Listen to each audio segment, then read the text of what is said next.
राजस्थान की धरती पर ना एक ऐसा धाम है जिसे लोग कहते हैं सेठों का सेठ। सोचिए, एक ऐसी जगह जहां ये माना जाता है कि तिजोरियां कभी खाली ही नहीं होती। तो आज चलिए हम इसी श्री सांवलिया सेठ के भव्य मंदिर के रहस्यों की दुनिया में चलते हैं।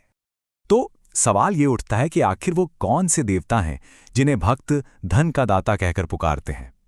बस इसी एक सवाल का जवाब हमें सीधे श्री सांवलिया सेठ के मंदिर की महिमा के दिल तक ले जाएगा। तो चलिए इस रहस्य से पर्दा उठाते हैं, शुरू करते हैं हमारे पहले खंड से और जानते हैं कि आखिर कौन है ये सांवरो सेठ। और इसका जवाब है भगवान कृष्ण। जी हां, बिल्कुल सही सुना। सांवलिया सेठ कोई और नहीं बल्कि भगवान कृष्ण का ही वो स्वरूप हैं जो खास तौर पर भक्तों की फाइनेंशियल और बिजनेस से जुड़ी समस्याओं को दूर करने के लिए जाने जाते हैं।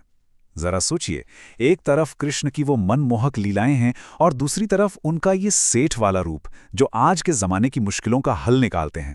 अपने श्याम वर्ण और मोर पंख वाले मुकुट के साथ उनकी ये छवि भक्तों के लिए उम्मीद की एक किरण है।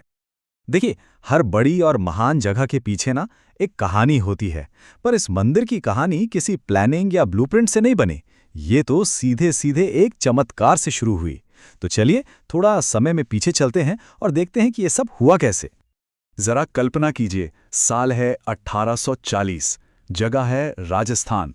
धूल भरे रास्ते हैं, ऊंटों पर कीमती सामान लदा है और व्यापारियों का एक काफिला गुजरात की तरफ जा रहा है। उनका रास्ता उन्हें मांडफिया नाम के एक छोटे से अनजान से गांव के पास ले आता है और उन्हें बिल्कुल अंदाजा नहीं है कि यहाँ कुछ बहुत ही असाधारण होने वाला है। और तभी उस धूल और मिट्टी के बीच उनकी नज़र एक ऐसी चीज पर पड़ती है जो वहां बिल्कुल नहीं होनी चाहिए थी। एक पोटली, और उस पोटली से एक अजीब सी दिव्य रोशनी निकल रही थी। सबके सब वहीं रुक गए, हैरान थे और थोड़े डरे हुए भी। जब उन्होंने हिम्मत जुटाकर उस पोटली को खोला तो अंदर से जो निकला वो हैरान करने वाला था। काले पत्थर की एक अद्भुत मूर्ति, और उस मूर्ति की मुस्कान में गजब का आकर्षण था। व्यापारियों को एक पल भी नहीं लगा ये समझने में कि ये कोई मामूली पत्थर नहीं है, ये तो खुद भगवान का स्वरूप है। तो वो मूर्ति गांव वालों को सौंप दी गई। और फिर उसी रात एक और चमत्कार हुआ। गांव के एक भक्त को सपना आया। सपने में खुद भगवान ने दर्शन दिए और एक साफ साफ आदेश दिया, मुझे यहीं मांडफिया में स्थापित करो। अब इस डिवाइन ऑर्डर के बाद तो कोई सवाल ही नहीं उठता था।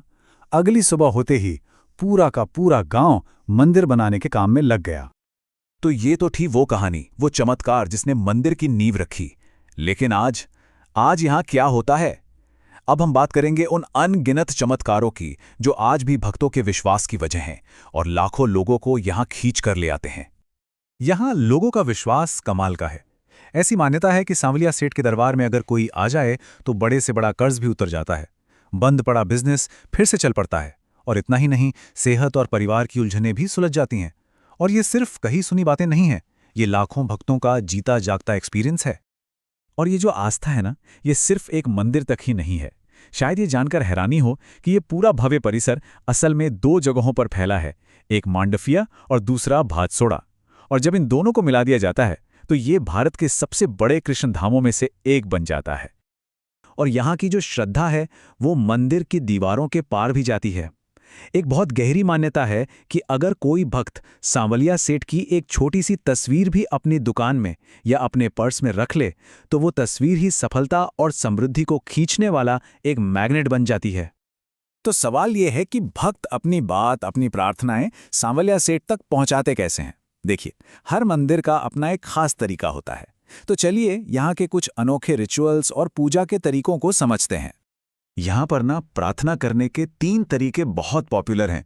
अगर बिजनेस में तरक्की चाहिए तो भक्त पीला नारियल चढ़ाते हैं। मन की शांति के लिए और रिश्तों में मिठास बनी रहे इसके लिए तुलसी माला और मिश्री चढ़ाई जाती है। लेकिन एक तरीका ऐसा है जो सबसे यूनिक है, और वो है चिट्ठी लिखना। जी हाँ, बिल्कुल। मंदिर में एक खास जगह बनी है जहां भक्त अपनी हर छोटी बड़ी समस्या को एक कागज पर लिखकर डाल देते हैं।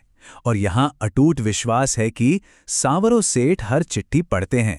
सोचिए, आज के इस डिजिटल जमाने में ये भगवान और भक्त के बीच कितना अनोखा और डायरेक्ट कनेक्शन है, कोई मिडलमैन नहीं। अच्छा, अगर कोई यहां दर्शन के लिए जाना चाहे तो आरती का समय जानना बहुत जरूरी है।